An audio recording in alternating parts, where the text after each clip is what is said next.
29. Sabemos que todas as coisas cooperam para o bem daqueles que amam a Deus, daqueles que são chamados segundo o seu propósito. Porquanto aos que não conheceu, a eles também predestinou para serem conforme as imagens do seu Filho, a fim de que ele seja primogênito entre muitos irmãos. O que nós queremos afirmar com esse estudo é que o propósito de Deus para nós é sermos semelhantes a Jesus, a fim de que ele seja o primogênito entre muitos irmãos, e nós somos ou devemos ser a sua semelhança.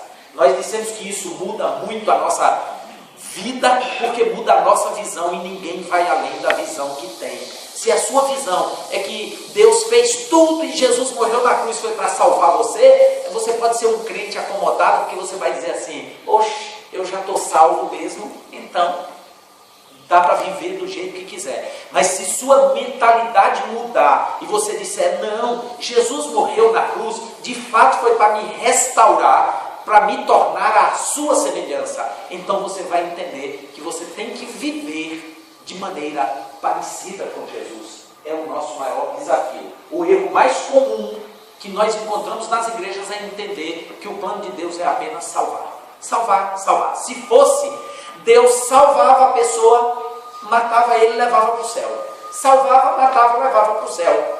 Já pensou nisso? Se o único propósito de Deus é lhe salvar, então você já pode morrer e ir direto para o céu. Você não tem o que fazer aqui.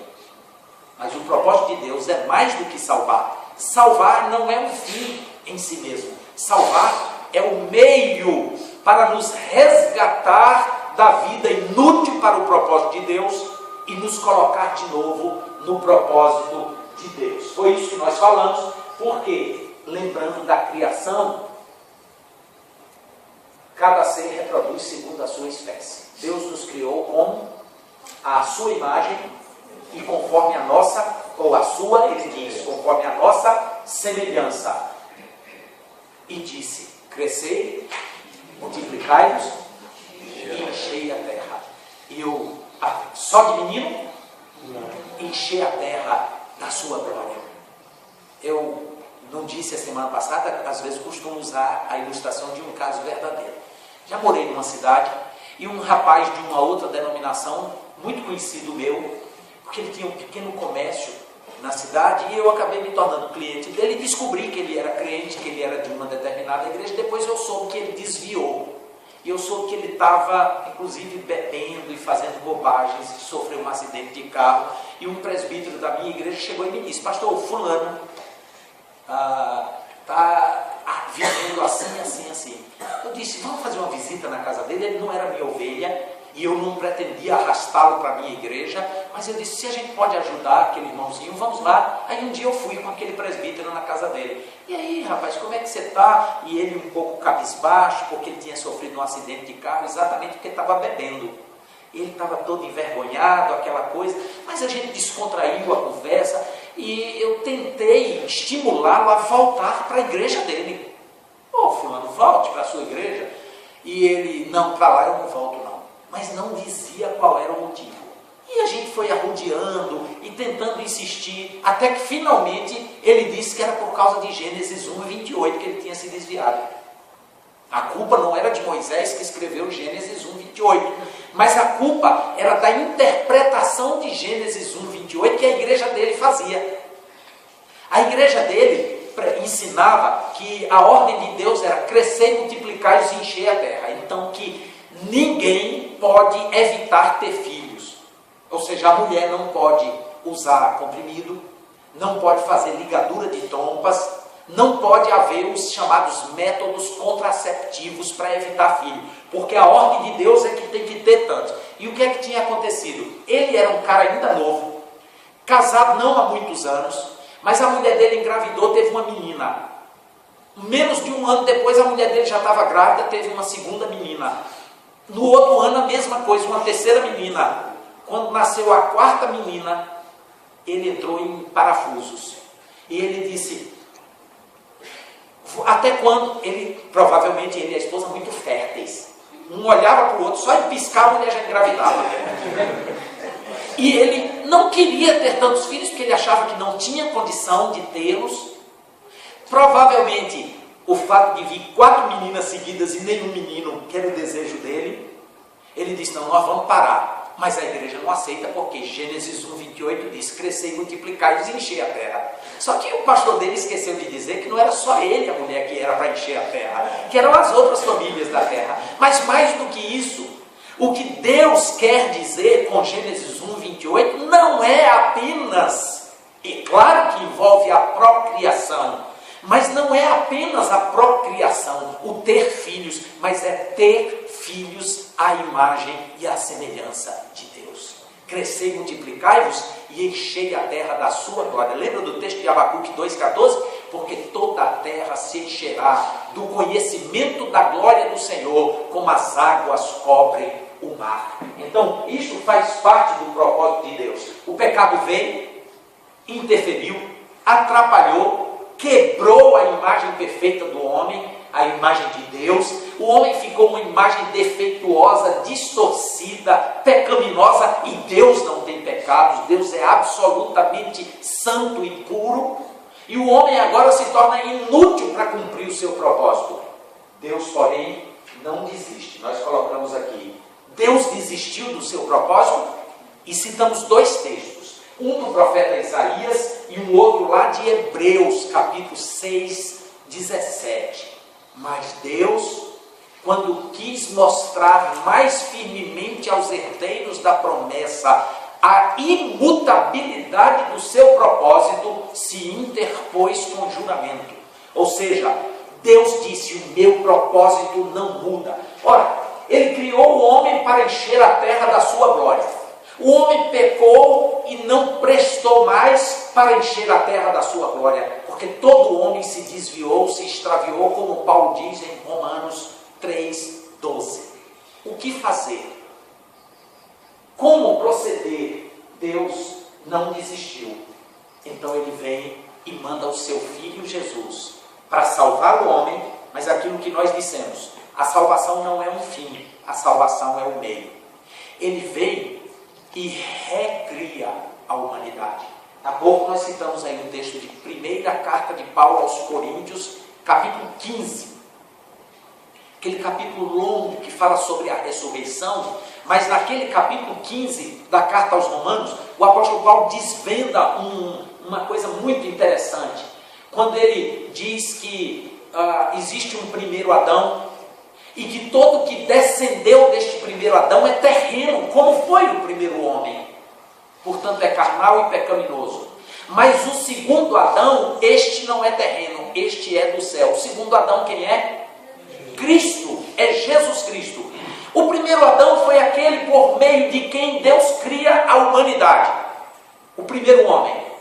O segundo Adão é Cristo, por meio de quem Deus recria a humanidade. Agora, não mais segundo a carne, segundo o sangue, mas do Espírito de Deus, aquele que nasce de novo. Daí Jesus ter dito a Nicodemos em João capítulo 3, importa-vos nascer de novo, porque se alguém não nascer de novo, não entrará no reino dos céus.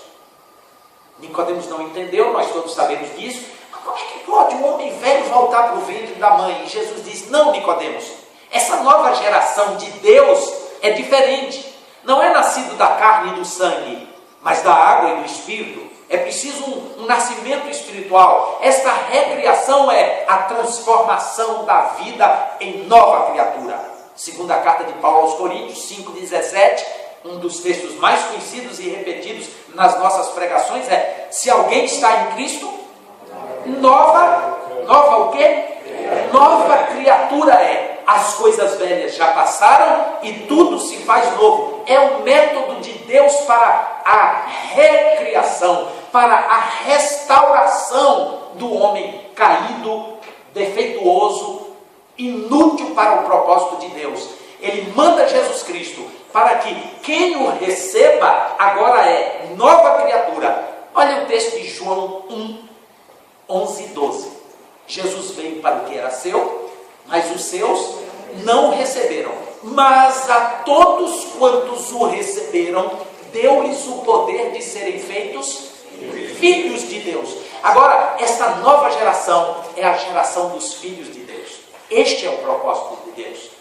Continuar tendo filhos à sua semelhança, à sua imagem. O propósito da vinda de Jesus é restaurar o homem.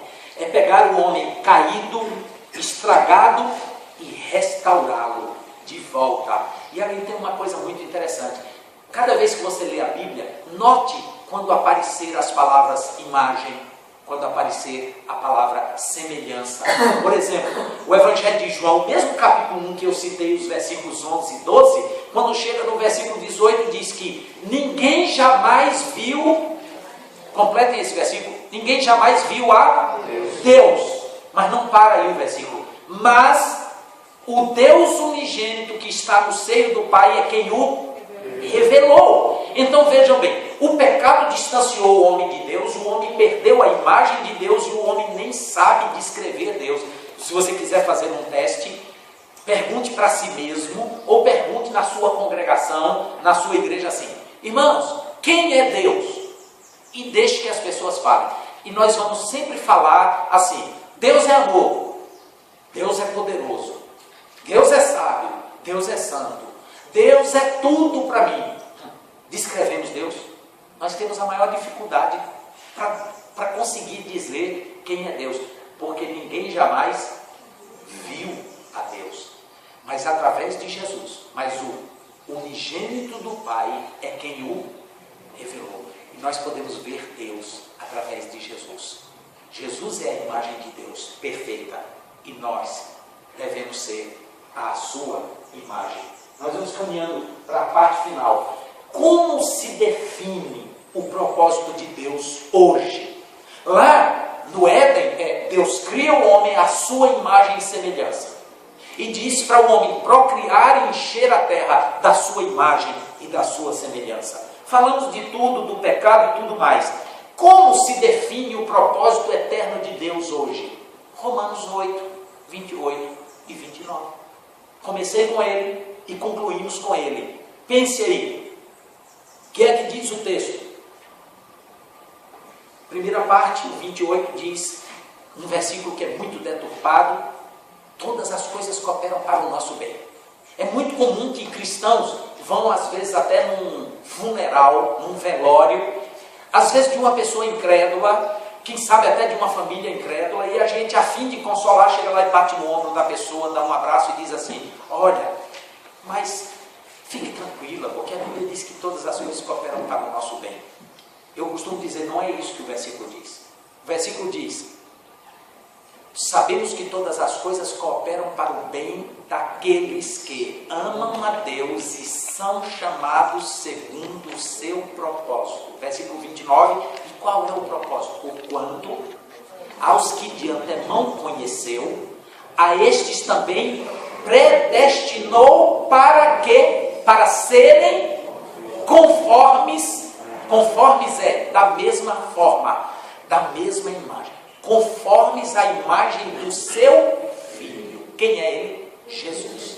A fim de que ele, Jesus, seja o primogênito entre muitos irmãos. E alguém já elaborou, sistematizou da seguinte forma: o propósito de Deus hoje tem 3 etapas. Deus quer, como sempre quis desde o princípio, criar uma família de muitos filhos semelhantes a Ele.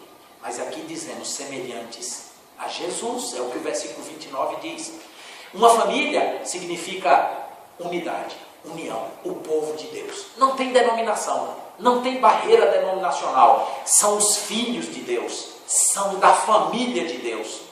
Eu gosto do texto de Efésios, capítulo 2, versículo 19, onde o apóstolo Paulo estava falando sobre a barreira que havia entre judeus e gentios, e ele diz que Cristo dos dois fez um só. E aí ele diz assim: e já não sois mais peregrinos e estrangeiros, mas concidadãos dos santos e da família de Deus. Está lá, Efésios 2,19.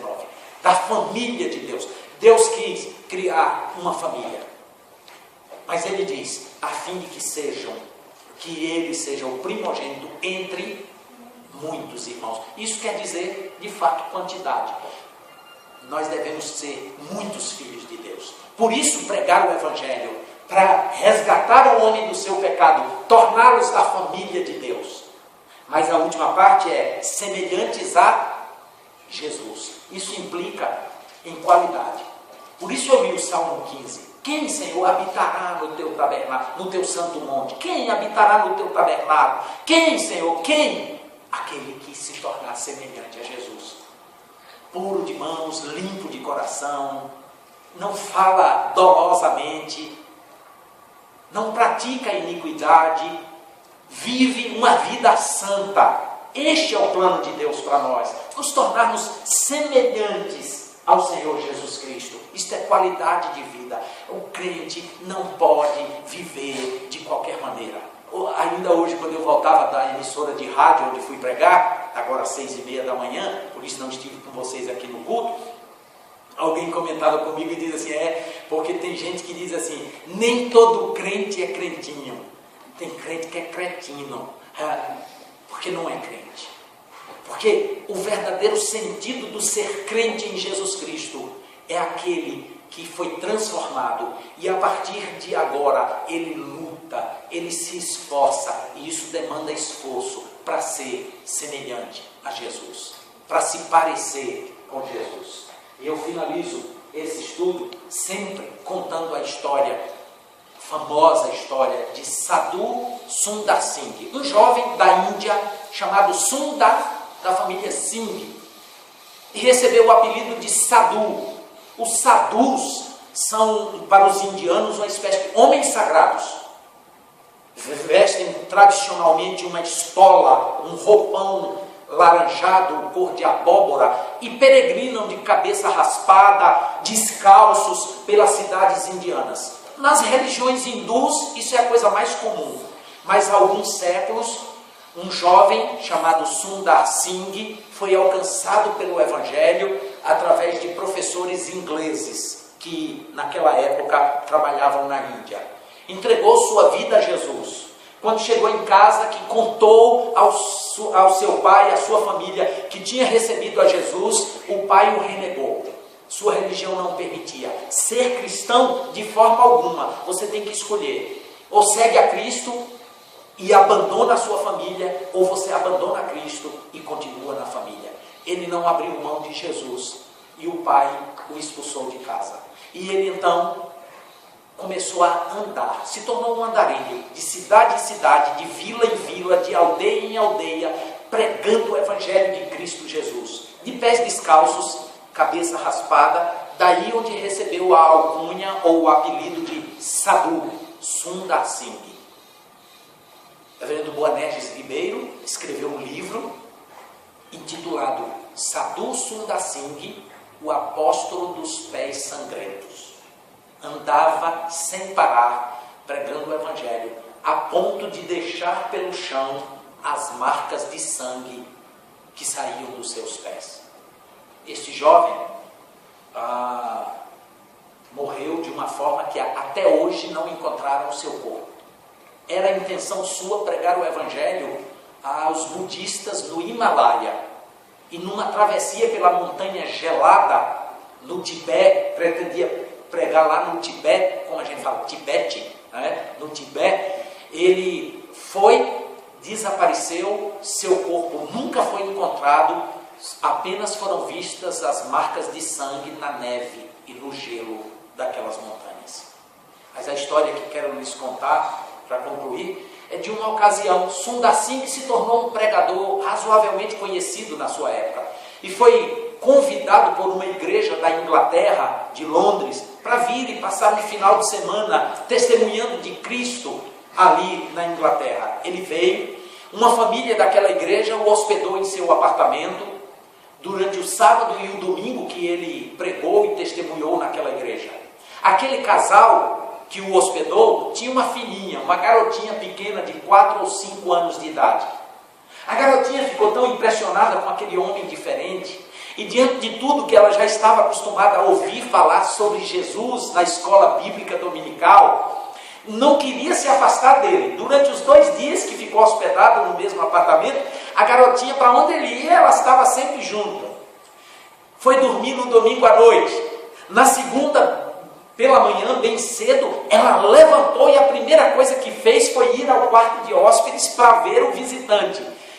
Abriu devagarinho a porta e não encontrou mais o visitante. Ele já tinha tomado um avião de volta para a Índia.